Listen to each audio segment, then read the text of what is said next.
Bonjour à tous et bienvenue dans l'épisode 3 d'IntelliFox News. Je suis très heureux de vous retrouver aujourd'hui parce que j'ai énormément de choses à vous raconter et à vous montrer avec donc la grande nouvelle du jour qui est le pan-européen qui est enfin disponible sur IntelliFox et vous allez pouvoir le retrouver dès maintenant. Ce que je vais vous montrer aujourd'hui, c'est le pan-européen, un nouveau bilan des mots-clés qui va beaucoup vous aider à remplir les termes de recherche.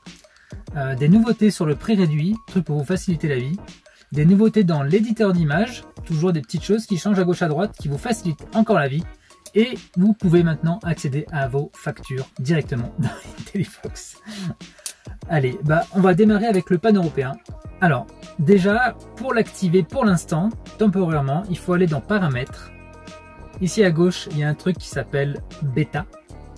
Et là, il faut activer le pan-euro, point d'exclamation. Donc c'est uniquement si tu sais ce que tu fais, c'est marqué en gros. Je retourne dans la fiche produit. Une fois que tu as activé ça, tu vas te retrouver avec une petite barre en haut de l'écran avec la marketplace dans laquelle tu travailles. Donc là actuellement c'est la marketplace FR. On retrouve donc comme d'habitude le produit avec ses variations. Et on va pouvoir rentrer dans une autre marketplace. Alors, quand tu accèdes à une nouvelle marketplace que tu n'as jamais faite, tu rentres dedans et là il y a un menu qui apparaît. Dans ce menu, il y a trois choix. Le premier choix, c'est traduire automatiquement depuis la marketplace FR. Et donc, c'est ce que je vais te montrer maintenant. Dans les autres choix, tu peux soit importer la fiche, elle existe déjà et qu'elle est déjà optimisée depuis le site en question, donc là en l'occurrence la plateforme anglaise, ou alors tu peux démarrer depuis une fiche vide. La traduction, elle se fait avec un truc de ouf qui s'appelle DeepL Pro, une entreprise allemande que tu dois connaître parce que c'est quand même pas mal connu, qui sont les meilleurs en traduction automatisée. Et tu peux regarder, donc cliquer sur ce lien pour voir à quel point ils arrivent à dépasser Amazon, qui d'habitude traduit tes fiches produits, je te le rappelle, Google et Microsoft. Donc tu cliques sur le bouton, t'as rien d'autre à faire, tu attends un claquement de doigts dans le vrai monde avec ma connexion de merde, ça prend 3 secondes. Et là, tu as ta fiche produit qui est intégralement traduite. Alors, qu'est-ce que ça traduit? Ça va traduire le titre, ça va traduire les points forts, la description. Mais on s'arrête pas là parce que les Anglais, avant même le Brexit, ils n'avaient pas l'euro. Et donc, on traduit automatiquement aussi le prix standard et le prix réduit en livres pour que ça corresponde exactement au taux actualisé du jour à ton prix en euros actuel sur la plateforme de référence qui pour toi est la plateforme France. Ça traduit aussi le nom des variations. Tu peux voir là il y a écrit Taste Almond Pumpkin Seed, amazing, and Chocolate Peanut Flavor. Donc à la rigueur, si tu parles pas anglais ou tu parles pas une de ces langues, tu t'en fiches. Sache que le résultat est déjà bien meilleur qu'avec Amazon. Tant que j'y suis, j'ai rajouté un petit bouton pour t'aider à formater ton texte. Il y a un bouton ici qui te permet de faire des choses intéressantes. Tu peux aussi mettre tout en majuscule si tu as envie. Majuscule sur le début de mot. Ou tout en minuscule. Et tu peux aussi supprimer les espaces inutiles. Donc gagner un peu d'espace si jamais par hasard tu as fait, sans faire exprès, un double espace. Est-ce que tu es prêt maintenant à voir comment IntelliFox te propose d'optimiser ton référencement naturel dans une langue que tu ne connais pas? Allez, donc dans ce produit là j'ai des mots-clés définis en français. Snack protéines, c'est l'exemple qu'il y a dans le tutoriel qui est intégré au logiciel. Et maintenant je vais me retrouver dans mon marché anglais. Donc là je rentre dans ma marketplace anglaise avec ma fiche qui est entièrement en anglais. Et là en fait j'ai la possibilité de marquer ma requête cible en français. Automatiquement, ça m'a pris ma requête cible du produit de ma marketplace de référence, donc français, et ça m'a traduit ça automatiquement en protein snack. Et ça a lancé la requête pour cette marketplace particulière. Et là, tu as des suggestions de mots-clés. Sauf que je te laisse pas tout seul. Ce qui va se passer, c'est qu'en fait, je vais traduire chacun des mots-clés de manière à ce que tu puisses les sélectionner en comprenant ce que tu sélectionnes. Donc là, au lieu de tirer au hasard, tu vas pouvoir cliquer sur les mots-clés et directement, tu vas pouvoir savoir ce qu'ils veulent dire. Alors les traductions sont pas toujours parfaites, c'est du mot à mot, mais ça peut quand même t'aider à comprendre des choses. au moment du bilan des mots-clés, c'est là où tout va s'éclairer. Donc là, on arrive dans le bilan des mots-clés et on voit que ma fiche n'est pas directement optimisée par rapport aux mots-clés que j'ai sélectionnés. Mais c'est pas grave parce qu'en fait, grâce à IntelliFox et grâce aux mots-clés que tu as pu sélectionner parce que tu connaissais, tu comprenais ce qu'il voulait dire, eh bien, tu vas pouvoir remplir les termes de recherche et donc quand même étendre ton champ de recherche pour ton produit en particulier. Donc ça, c'est vraiment phénoménal pour augmenter ton référencement naturel sur des plateformes sur lesquelles tu ne connais pas la langue. Ça va vraiment te faire du bien. Donc pareil, la snack protéine, j'ai fait traduire et lancer la recherche et je me retrouve avec plein de mots, ma foi, qui m'ont l'air pas mal. Alors là, pour le coup, oui, ça a l'air pas mal. Bon, bah voilà, je clique un peu au hasard. Je vais dans le bilan des mots-clés. Ben voilà, hein. C'est-à-dire 29 mots qui apparaissent pas du coup dans la traduction qui a été faite de ma fiche produit, mais qui vont être automatiquement insérés. Il y a des petits bémols à tout ça. Amazon ne te permet pas aujourd'hui d'avoir des images différentes entre chaque marketplace. Et quand tu édites l'image qui est ici, ça édite en fait l'image de la marketplace France, mais qui est la même qui va être utilisée sur toutes les marketplaces.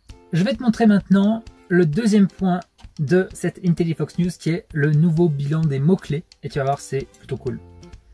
Alors, là c'est une fiche produit qui était déjà un peu optimisée avec des mots. Je ne suis pas allé très loin dans la sélection, mais c'est pour te montrer un état intermédiaire dans la construction de ta fiche produit. J'ai rendu beaucoup plus explicite les mots-clés automatiquement insérés dans les termes de recherche Amazon. Et là, il y a un gros avertissement en rouge qui va te prévenir que tu n'es pas en train de maximiser le potentiel de ta fiche produit. Dans les termes de recherche, on est capable d'insérer jusqu'à 250 caractères. Et au travers des mots-clés que tu as sélectionnés, il y en a encore 134 de disponibles. Donc là, pas de problème. Tu cliques sur « J'ajoute des mots-clés supplémentaires ». Voilà, ça c'était le bilan des mots-clés version 2.0. On enchaîne avec des nouveautés sur le prix. Et des fois, je me dis, mince, cette opération-là, il faudrait que je puisse la faire en un clic, ce serait beaucoup plus facile. Donc là, il y a deux opérations. Il y a une réduction du prix. En fait, j'ai rajouté plein de petits boutons dessous pour faire par rapport au prix d'origine, le prix normal, moins 10%, moins 15%. Et là, tu vas pouvoir définir des dates beaucoup plus facilement qu'avant. Souvent, quand tu mets un prix réduit, enfin moi c'est mon cas, je ne sais pas si c'est ton cas à toi, mais je veux qu'il soit actif dès maintenant. Et donc j'ai fait un bouton, parce que là actuellement en fait il fallait cliquer, sélectionner aujourd'hui, et je trouvais ça un peu chiant. Et je me suis dit, je vais faire un bouton, activer le prix réduit dès maintenant. Tu cliques dessus, ce qui se passe c'est que ça met la date à la semaine dernière, c'est normal, ça t'active en fait le prix réduit pour à partir de la semaine dernière. Ensuite, la date de fin du prix réduit, soit tu veux que ce soit quelque chose à court terme, soit là tu as une semaine ou un mois. Moi, ce que je fais en général, c'est que je mets ça dans très longtemps. Et donc là, tu as un bouton 5 ans. Et voilà, c'est tout ce que je voulais te montrer sur les prix. Et n'oublie pas qu'il y a une nouvelle calculatrice en bas de prix. Je te laisse retrouver ça avec la vidéo qui va apparaître là. On continue avec des nouveautés sur l'édition d'images. Encore une fois, ça c'est des petites nouveautés, des choses qui viennent améliorer l'utilisation. Ce bouton là, ici, il permet, donc c'est un bouton qui permet de maximiser un élément, de le faire le plus grand possible. Et vous venez cliquer sur ce bouton. Mais là vous voyez, il y a un petit problème, c'est que cette image en grand elle est tronquée. Elle est coupée sur les côtés et moi c'est pas ce que je veux. Et ben en fait, si tu recliques sur ce bouton une deuxième fois, ça va venir la mettre comme il faut dans l'écran. En fait, tu vas pouvoir jouer entre les deux modes. Ensuite, dans les filtres, pour l'instant, c'est une version un peu brute.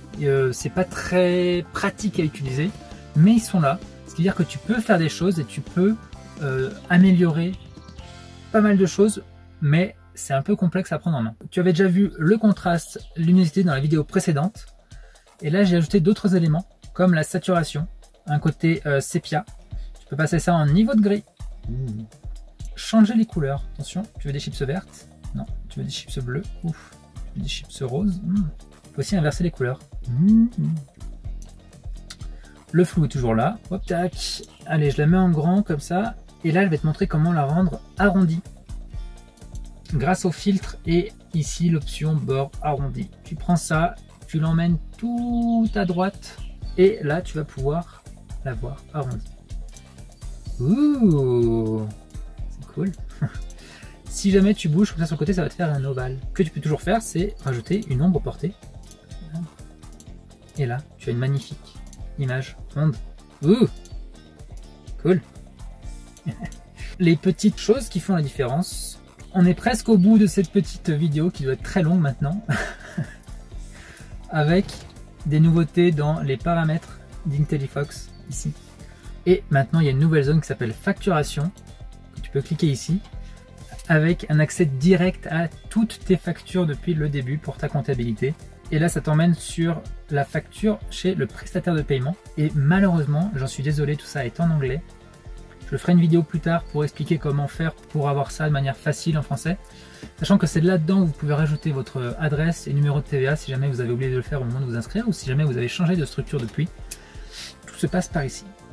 Voilà, c'est tout pour cette IntelliFox News numéro 3. Maintenant, c'est à vous de jouer et d'aller à la conquête de l'Europe, d'aller conquérir toutes ces marketplaces.